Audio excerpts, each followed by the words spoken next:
Hey guys, it's Anas here once again, bringing you yet another Total War Warhammer online battle commentary, and today I'll be going against the Bretonnians as the vampire counts.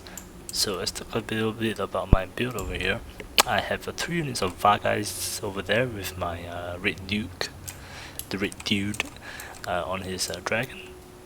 I'll explain more about this part of the flying army in just a bit. I have 1 unit of Crypt Horrors, 2 units of Skeleton Spearmen, 3 units of Skeleton Warriors, 2 units of Graveguard with great weapons, as well as the Stearnsmen. These guys are the Regiment of Renown, pretty badass looking, as well as a unit of Corpse Guard with the Unholy Lodestone.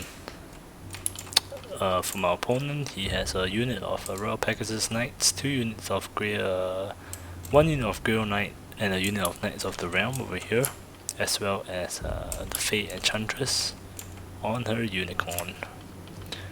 And for his main bulk of his army, he has 3 units of Peasant Bowmen, a couple of spears, 2 units of spears, unit of halberdiers, men-at-arms, polearm, some foot squires and battle pilgrims, 3 units of foot squires and 2 battle pilgrims, as well as the Grey Relic.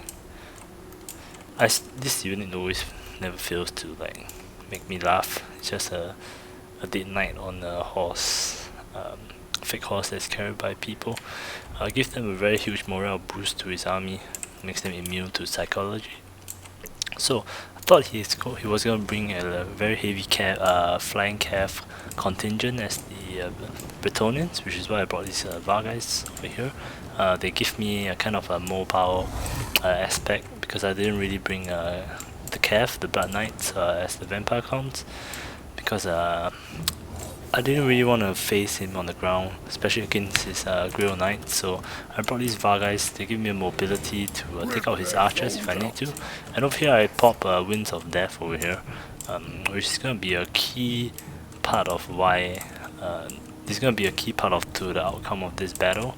As you guys can see, one whole line of men just died over here. Quite a bit of damage, quite a good Winds of Death. He lined up his units perfectly. So this is why you need to pay attention to your lines. You can't just leave them like that in a straight line. The Winds of Death is gonna come definitely from the vampire counts. It's gonna more than likely it's gonna come. So deal quite a bit of damage, especially to the first 3 units over here against his foot squires. And then he's gonna start firing at my lord over here. I'm gonna move him. I knew that he had a cav contingent over here, and I didn't want him to ambush me from the back, so I'm gonna push up a little bit over here and try to engage soon. And I brought both my spears unit over here on the right to block, and try and block the cavalry that's gonna appear. And because he only has 1 unit of Royal Pegasus Knight, I'm gonna use my Vargheists to try and hold him off. My Vargheists will lose to it 1v1, but I have the numerical advantage in terms of flying units, so I'm gonna push up my men over here. He's gonna start firing with his Peasant Bowman with fire arrows. He's gonna do some armor piercing damage to my men, so I'm gonna have to move them fast. Thank God they are shielded though, so they don't take as much damage. And then I'm gonna send in my Vargheists over here, and I'm gonna pop Raised Dead over here, some Skeleton Warriors to try and stop the Peasant Bowmen from firing. Surprisingly, I didn't engage my Vargheists properly over here. I should have brought them around to kind of pin his Royal Pegasus Knights down, because 1 unit of Royal Pegasus Knights holding down 3 Vargheists is not very good into my favor. And the main battle is going to start over here in the middle. It's going to be quite even overall, but because of the Winds of Death that I have used at the start, it's going to kind of go in my favor a little bit.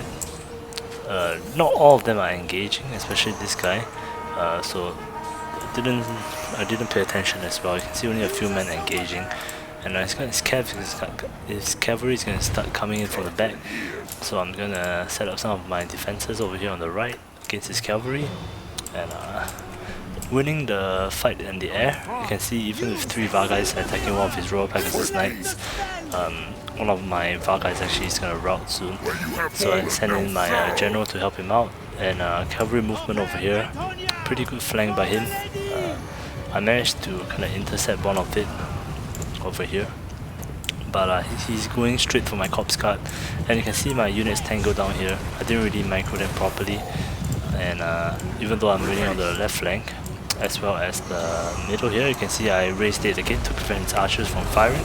It's really very disruptive for his archers, and yeah, his battle pilgrim is going to hold up quite a while.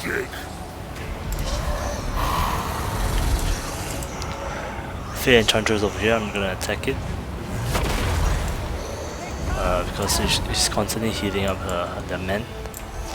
Won the cat fight over there on top. I'm gonna send in my Vargheists over here for some hammer and anvil strikes. You can see they do pretty well, but they're very vulnerable. They are very lightly armored unit, so you have to keep them